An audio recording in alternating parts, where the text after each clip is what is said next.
आज की स्टोरी। रात में अकेली लड़की। अंधेरी काली रात, एक सुनसान सड़क पर जहाँ भूले भटके कोई गाड़ी आ रही थी, अचानक सोनम की गाड़ी ने धोखा दे दिया। और मुसीबत यही थी कि उसे गाड़ी चलाने के अलावा गाड़ी के बारे में और कुछ नहीं पता था।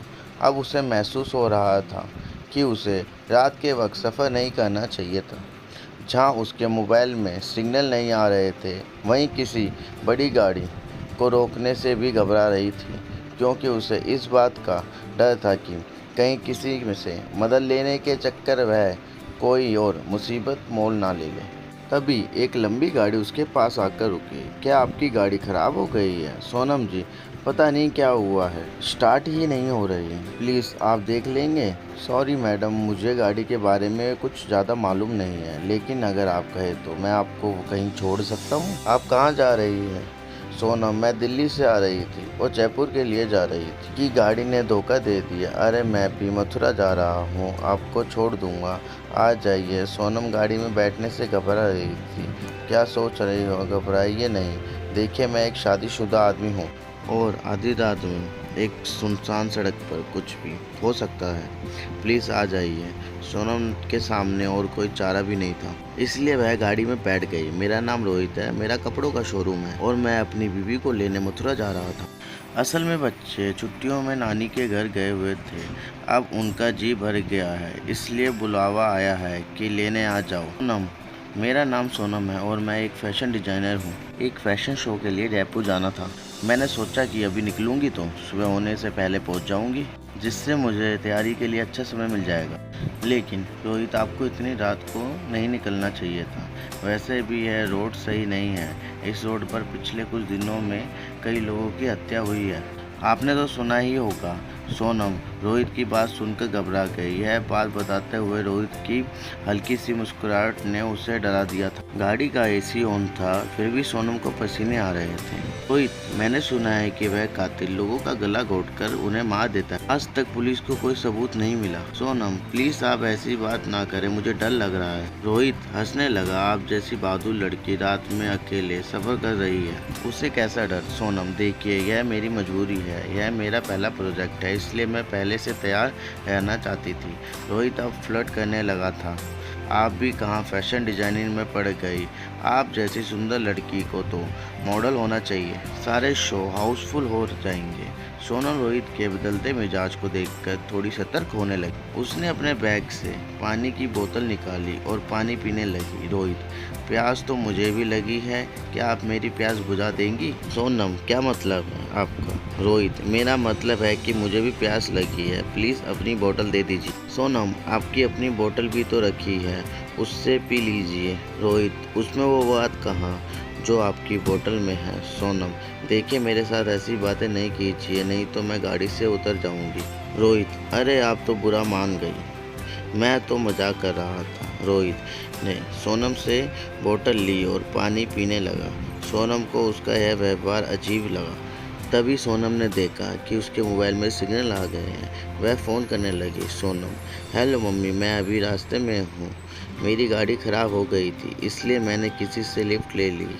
नहीं मम्मी, घबराने की कोई बात नहीं है, मैं ठीक हूँ, मैं जयपुर पहुँचकर तुम्हें फ़ोन करूँगी। मम्मी से बात करके सोनम की हिम्मत बढ़ गई। अब वह भी खुलकर रोहित से बात करने लगी। सोनम, आपने तो मेरा सारा पानी ख़त्म कर दिया, अगर कोई ढाबा या रेस्टोरेंट दिखे तो रोक देना, पानी की बोतल ले लेंगे। रोहित, आपने ये ड्रेस क्यों पहन रखी है? बहुत सुंदर है, क्या आपने ही डिज़ाइन की है? यह बोलते हुए रोहित सोनम की मिनी ड्रेस को ऊपर से नीचे देख रहा था। उसका इस तरह देखना सोनम को अच्छा नहीं लगा। सोनम रोहित का ध्यान भटकाने और वक्त बिताने के लिए उससे इधर उधर की बातें करने लगी। सोनम, नहीं, ये तो मैंने मार्केट से परचेस की है, ऐसी ड्रेस तो मार्केट में कहीं भी मिल जाती है, क्या आपको अपनी पत्नी के लिए लेनी है? रोहित हंसते हुए बोला। आपने भी क्या बात कह दी, ऐसी ड्रेस में तो आप जैसी लड़कियां ही अच्छी लगती है, मेरी बीवी में तो आप जैसी दो बन जाएगी।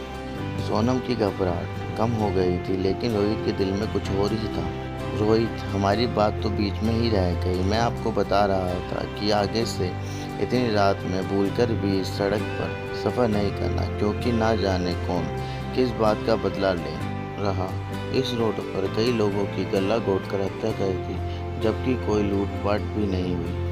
सोनम गुस्से में, आप बार बार वही बातें क्यों कह रहे हैं? मैं पहले भी इस रोड पर रात में सफ़र कर चुकी हूँ। आप गाड़ी रोक दीजिए। रोहित ने गाड़ी साइड में लगा दी। रोहित, मैं तो ऐसे ही बता रहा था, मुझे लड़कियों को डराना अच्छा लगता है।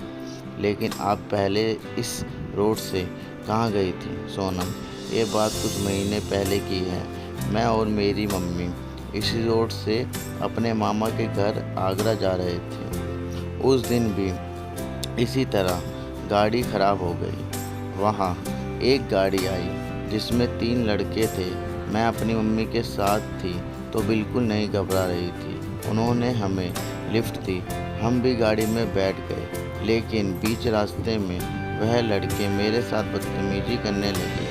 हमने विरोध किया तो उन्होंने गाड़ी एक सुनसान जगह पर रोक दी। मेरी माँ ने उन्हें रोकने की बहुत कोशिश की। रोहित बीच में बोल पड़ा, ओह, तो आप अब मुझे डराने की कोशिश कर रही हो? लेकिन यह चाल मुझ पर नहीं चलने वाली। सोनम, यह कोई मजाक नहीं है। उन्होंने मेरी माँ को चलती गाड़ी से घेर दिया और मेरे साथ गलत काम करने के बाद मुझे भी मारने की कोशिश की, लेकिन किसी तरह मैं भाग गई। कुछ लोगों ने मुझे हॉस्पिटल पहुंचाया। जब मुझे होश आया तो पता चला कि मेरी मम्मी की मौत हो गई थी। मैंने उन लोगों को ढूंढने की बहुत कोशिश की, लेकिन उनको कुछ पता नहीं चला। फिर मैंने फैसला किया कि इसके जिम्मेदार वह लोग हैं जो अकेली लड़की को देखकर उसे लिफ्ट देने के बहाने उसे इस्तेमाल करने की सोचते हैं। इसलिए मैं पिछले कई हफ्तों से तुम जैसे लोगों का इंतज़ार करती हूँ और उन्हें मार देती। रोहित खांसते हुए, अब मजाक बंद करो। तुम जैसी लड़की क्या किसी को मारेगी? सोनम, मुझे लगता है तुम न्यूज़ अच्छे से नहीं देखते। मारने वालों को गला घोटने से पहले जहर दिया गया था, जिससे ताकतवर से ताकतवर को मारना आसान हो जाता है। रोहित की हालत बिगड़ते लगी। लेकिन तुमने मुझे जहर कब दिया? मैंने तो कुछ नहीं खाया। सोनम जोर से हंसकर बोली, मैंने बोला था ना, अपनी बोतल से पानी पी लो।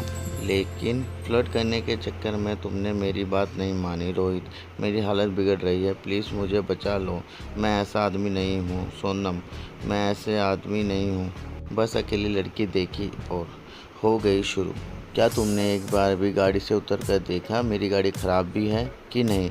तुमने तो बस मुझे अपनी गाड़ी में बिठाने की जल्दी थी। क्या तुमने यह देखा कि मैं एक शो के लिए जा रही हूँ और मेरे पास एक छोटे से बैग के अलावा कुछ नहीं था? क्या तुमने मदद करने से पहले एक बार मेरे घर वालों से बात करने के बारे में सोचा? नहीं, क्योंकि तुम तो रंगीन सपनों में खोए थे कि कब मैं मानूँ और कब तुम अपनी गाड़ी किसी होटल पे लगाओ। जब तक मैं ज़िंदा हूँ तुम जैसे लोगों को उनके अंजाम तक पहुँचाती रहूँगी।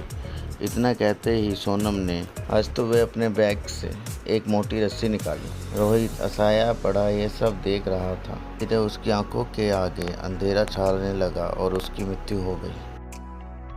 उम्मीद करते हैं कि आपको ये स्टोरी ज़रूर पसंद आई होगी। ऐसे ही और स्टोरी के लिए ऑल टाइम हिंदी कहानियों को सब्सक्राइब करें। Thank you for watching video.